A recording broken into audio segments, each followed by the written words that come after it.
Hey, it's a lovely sunny spring day where I'm at, and I've got a lot of stuff in bloom and in growth, so I figured it's worthy of showing a video and talking about some stuff. A lot of my baby walkerianas are waking up and getting into the swing of things. I've got some new additions, which may have brought some pests, but we'll talk about that later. This is Cattleya mossiae rubra, and it's establishing very well. I got a few more plants from Sunset Valley Orchids. I got another walkeriana. Some new growth on my Cattleya clandiae, and a lot of these guys are putting out, my walkerianas are putting out new growth, and I think they're finally going to take off. They've been a little slow growing, but I think we're turning a corner. I got some digbyana from Fred Clark. Unfortunately, they got left outside and I couldn't find the package, and they got a little cold, so this one did not like it. You can see it lost a number of growths, but I'm hoping it stabilized. This cute little orchid, Cattleya Million Kiss, I've showed before. It's doing all right. With some of the new plants came a handful of thrips, and they were chewing on this, but you can't really tell. They tend to attack the buds, and if you have strong, healthy plants, they can just grow through it for the most part, and then the thrips will be gone. In my case, I don't worry about thrips because they're just easy to control for the most part, and I don't have a huge greenhouse. I can just spray spinosad and really coat everything, and spinosad kills them, and I just do a repeat treatment a week later and maybe one more after that. So there was a few thrips I'll show you on some of the other flowers. Really only a couple noticeable blemishes, but the plants just grew through it just fine. I have my oncidium in bloom back in here. Really nice. Lemboglossum rossii. Really nice, cute little flower. Lots of new root growth pushing out. Everything's in thrive mode. New growths. It's definitely spring. Let's go up top. This is exciting. I have Cattleya tenebrosa in sheath, and it looks like, if you look, it's kind of hard to get a good angle with the light, but it does appear to have buds in there. I don't think this will bloom till summer. There's another sheath. It'll be really interesting to see it. It's supposed to be a really dark clone. I am going to be getting rid of my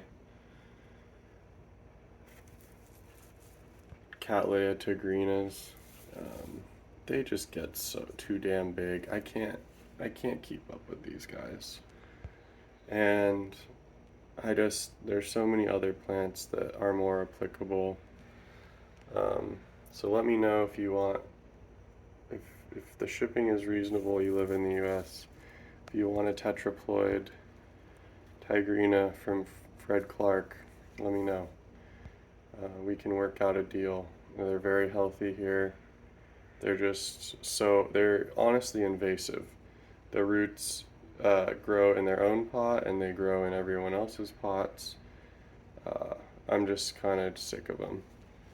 They're not for me. I'm also trying to, I think I'm going to get rid of this Brassivola digbyana.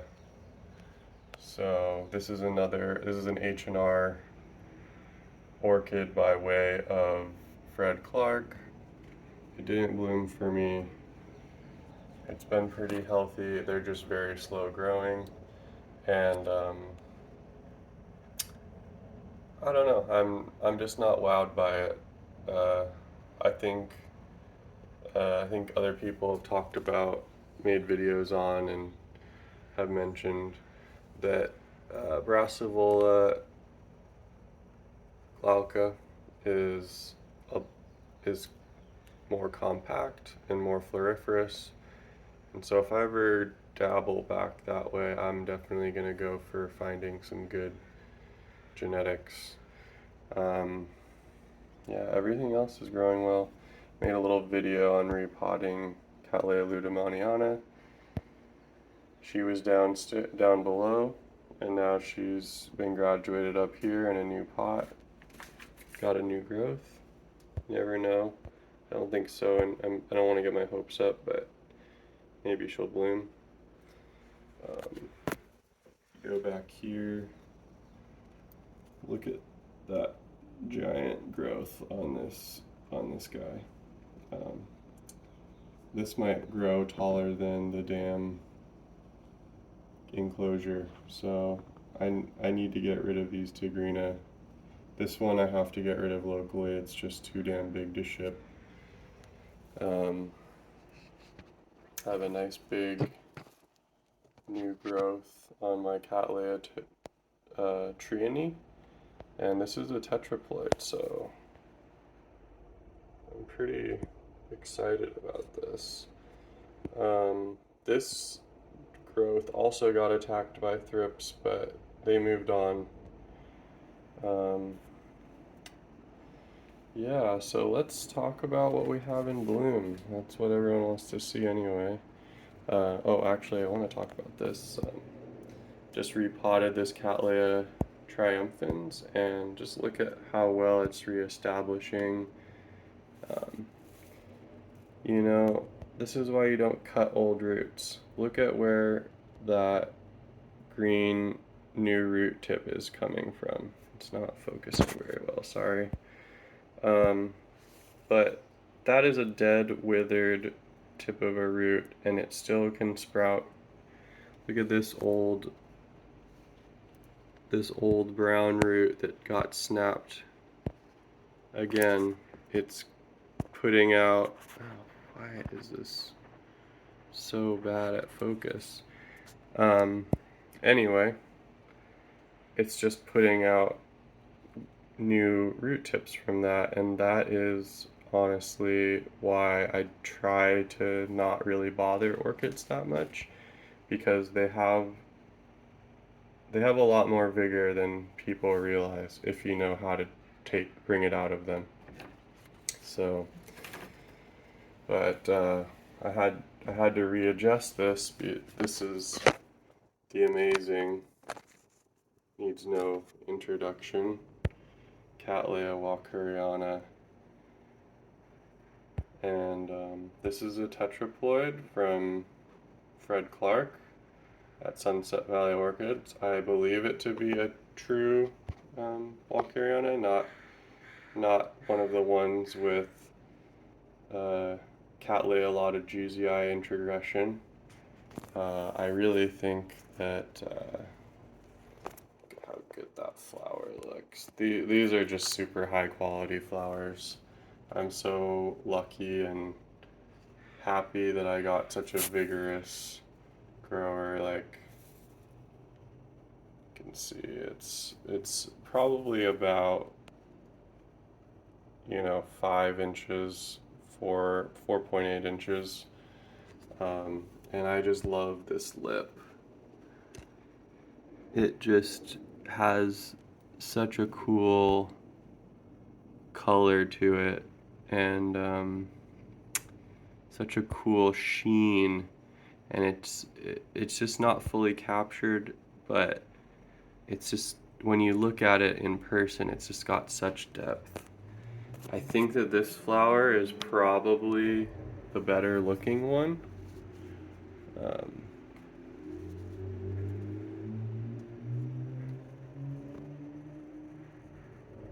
Better formed lip, and yeah, just look at how unique that lip shape is and how dark it is.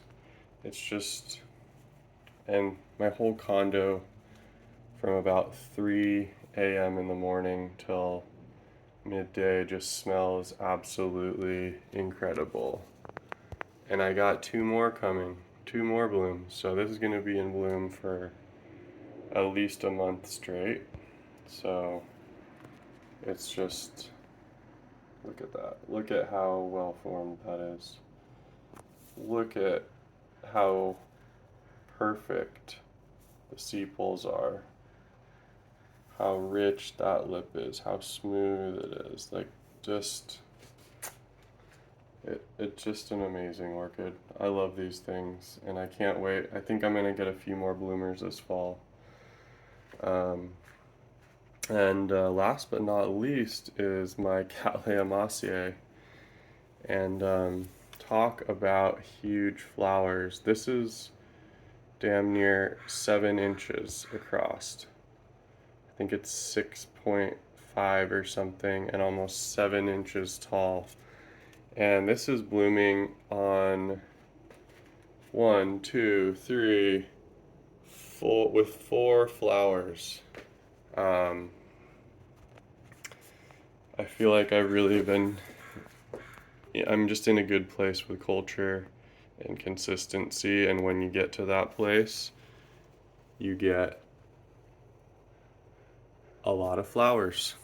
And there's no special sauce, but consistency of culture is just so important.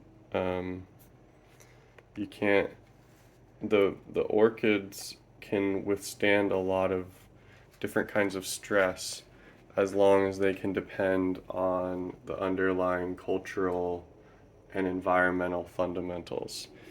And oh yeah, this is what I was going to show you. There's a little bit of, it's kind of hard to see, right there. You see where my pointer finger is? You can see where the thrips bit a little bit in the flower, and then it's like you can hardly see it, but they did chew the backside of this petal when it was blooming. But again,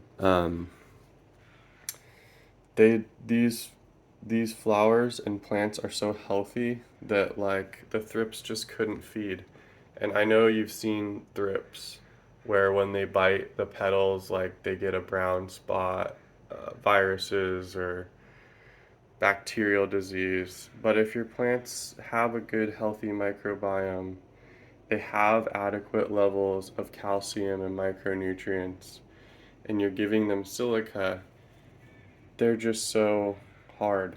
Like, they literally are just a pain in the ass to eat. And that's why you won't get any, or it's not like it's going to prevent bugs from attacking your plants, but it will prevent those attacks from causing serious damage, and it will prevent those bugs from being able to reproduce as well and cause an infestation, because they'll just move on after they try and get a few bites, and it's tough. And orchids have amazing abilities to produce all sorts of secondary compounds, and an amazing array, and we just really don't know much about their defense systems and the sophistication. But in my experience, focusing on plant health, focusing on roots, making sure your leaves have the right look to them, like making sure your bulbs are staying hydrated and not just in this constant cycle of desiccation and then plumping up again. All those sorts of things combine to amazing plant resilience. this one didn't, the lip didn't form as well, because it literally just bloomed the other day, so it's still kind of, the flowers kind of plump up, and this will eventually go up when it gets hydrated. But yeah, like, it's really good time this is why you do it, to have these kinds of blooms in your house or in your greenhouse or your grow space, filling it with good smells and really bringing in the spring with a bang. I think next year there's gonna be some amazing flowers coming into bloom in the next year or two, and once I get some of these big boys out, I can focus on moving some other orchids that I have plans for and getting them going. So I hope you're having a really good late winter, early spring. I hope you're doing well, and I am going to just keep staring and enjoying these flowers after I end this video. Cheers.